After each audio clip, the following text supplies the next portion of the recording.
So in this question we have to find the NO bond length of all these polyatomic molecules. So remember, जब भी आपको किसी polyatomic molecule की bond length के बारे में पूछा जाए तो first of all you have to calculate the bond order of polyatomic molecules.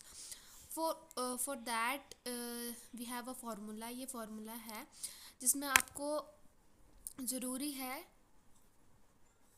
कि आपको मॉलिक्यूल्स के स्ट्रक्चर का बेसिक नॉलेज रहे। जैसे कि ये आपको मॉलिक्यूल्स दिए गए हैं, आपको इन सभी के अगर आपको स्ट्रक्चर पता है तो आप इस फार्मूला को इजीली वहाँ अप्लाई करके इनके लिए बॉन्ड ऑर्डर की वैल्यू कैलकुलेट कर सकते हैं। We know the bond order is inverse of bond length, और वहाँ से हम बॉन्ड लेंथ का पता लगा सकते हैं।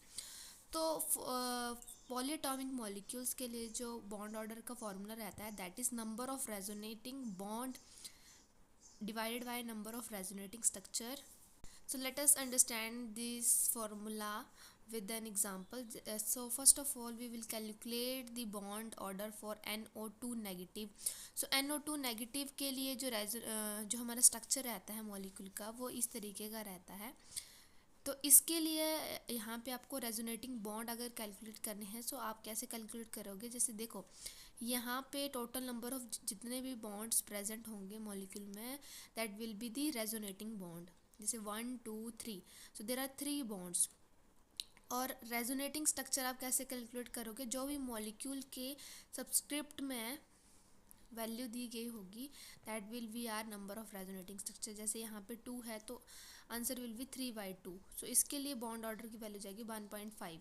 Next is NO2 positive. इसका स्ट्रक्चर कुछ इस तरीके का होता है और यहाँ पे आप कैलकुलेट कर सकते हो नंबर ऑफ रेजोनेटिंग बॉन्ड, तो आ जाएंगे 1 2 3 4 4/2। Similarly for NO3 negative answer will be 4/3, 1 2 3 4 4/3।